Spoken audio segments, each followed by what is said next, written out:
नमस्कार, विक्रम उपाध्याय हूं मैं। आपका इलेक्शन मंत्रा में स्वागत है। 1 जून को देश में आम चुनाव संपन्न हो जाएंगे। 4 जून को चुनाव परिणाम भी आ जाएंगे। उसके बाद किसकी सरकार बनेगी जनता को मालूम चल जाएगा। लेकिन जैसा आपको मालूम है कि शेयर बाजार, सट्टा बाजार और कॉरपोरेट सेक्टर को पहले ही आभास हो जाता है कि ये चुनाव में परिणाम क्या आने वाला है।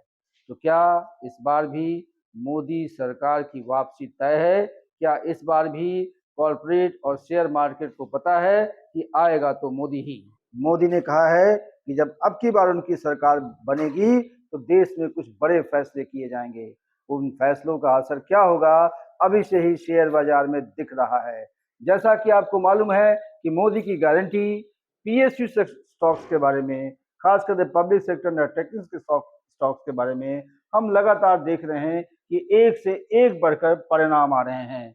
मोदी ने अपने भाषणों में जो कुछ भी कहा है उसके अनुसार पब्लिक सेक्टर्स में पैसा लगाने वालों की एक लाइन लगी हुई है। 22 मल्टीबैगर्स ऐसी कंपनियां हैं हमारी जो लगभग 24 लाख करोड़ का मुनाफा दे चुकी हैं। ये प्रधानमंत्री की स्पीच का कमाल है या इकोनॉमी में लोगों का भरोसा हो चला है?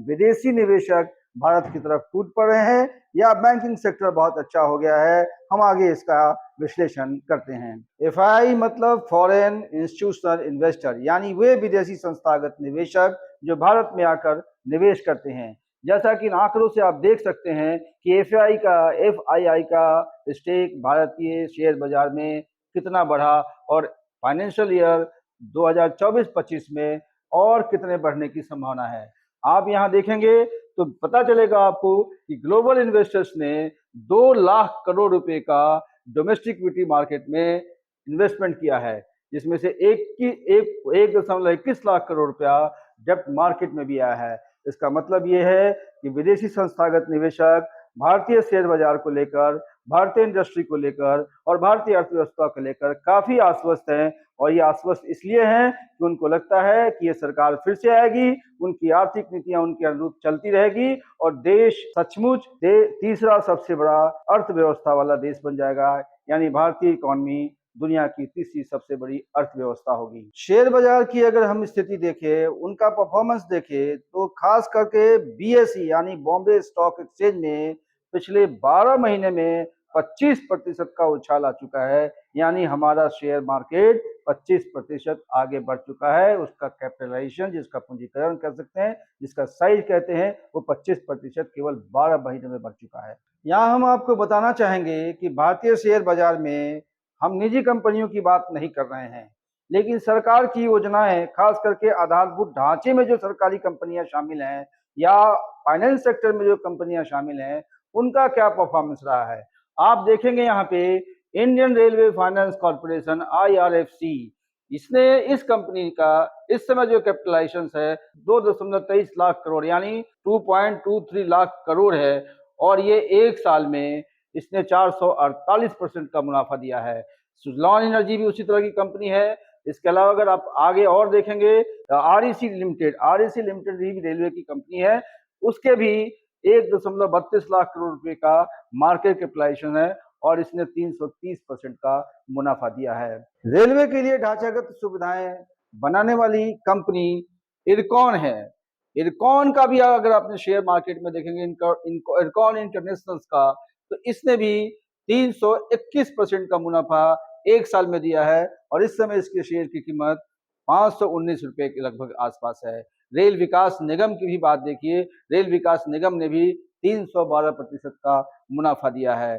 पावर फाइनेंस कॉर्पोरेशन, जो देश में बिजली बनती है उसके लिए जो कंपनी फाइनेंस करती है, वो भारत सरकार की कंपनी है पावर फाइनेंस कॉर्पोरेशन, उसने भी 311% का मुनाफा दिया है। तो ये कह सकते हैं कि भारतीय इंफ्रास्ट्रक्चर उद्योग पे पैसा लगाने वाले इस समय लाइन में लगे हुए हैं और मोदी जी ने जो कहा था कि एक बार आजमा के तो देखो, तो लोग आजमाने के लिए तैयार हैं और भारतीय अर्थव्यवस्था के प्रति लोगों का विश्वास धीरे धीरे बढ़ रहा है। अब हम बात करेंगे बैंकिंग सेक्टर पर। दोस्तों, एक समय था जब कहा जाता था कि भारतीय बैंक डूबने वाले हैं, क्योंकि एनपीए 10 लाख करोड़ रुपए से अधिक का हो गया था। लेकिन पिछले 3 साल में भारत सरकार ने कमाल कर दिया। बैंकों ने भी जी जान से मेहनत की और बैंकों का जो रीस्ट्रक्चर हुआ उसके बाद भारतीय अर्थव्यवस्था में एक तरह से जान आ गई। अब हम आपको बैंकिंग सेक्टर्स के बारे में, कुछ उनके शेयर्स के बारे में बताना चाहेंगे। आप देखेंगे भारतीय बैंक के बारे में तो पिछले 1 साल में 40% से अधिक मुनाफा दिया है। जो बैंक डूबने की कगार पे थे, वो 40% का मुनाफा दे रहे हैं। ये भारतीय इकोनॉमी की मजबूती है। इसमें खास करके पब्लिक सेक्टर बैंक्स हैं।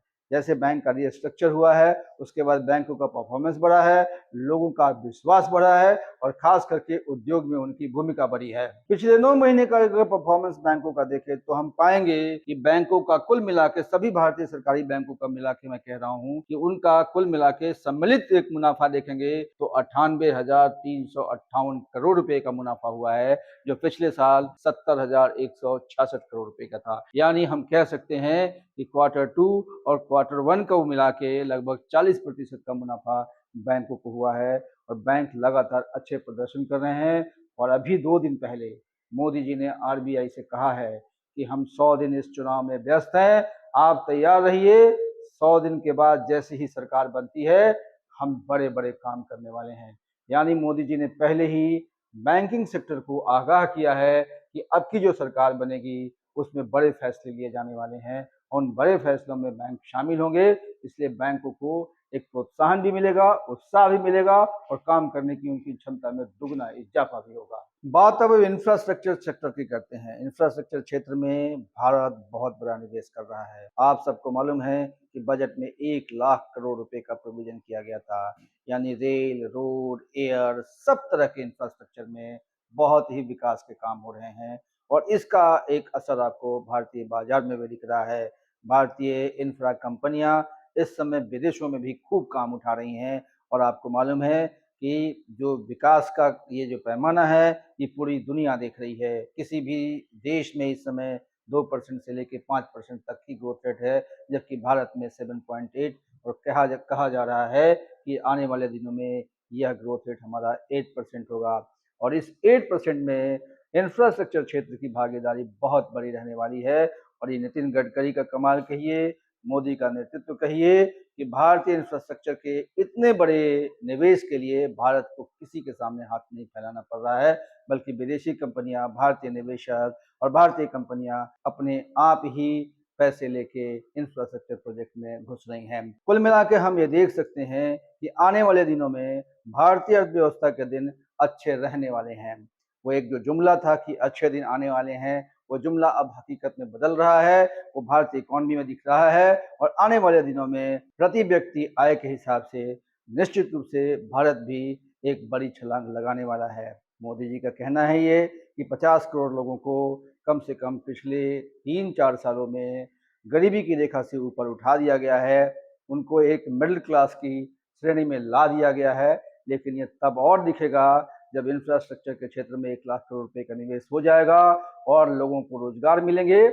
ये जरूर बात ये है कि रोजगार की स्थिति भारत में बहुत अच्छे देशों में शामिल नहीं है। यहाँ अभी भी रोजगार की समस्याएं हैं, लेकिन ये इकोनॉमी की जो मजबूती होगी, ये सभी को रोजगार भी देगा और सभी के लिए एक वेल्थ भी क्रिएट करेगा। इलेक्शन मंत्रा पे इस तरह की खबरें और विश्लेषण आपको प्रस्तुत करते रहेंगे और सब्सक्राइब करना ना भूलिए। देखते रहिए इलेक्शन मंत्रा। नमस्कार।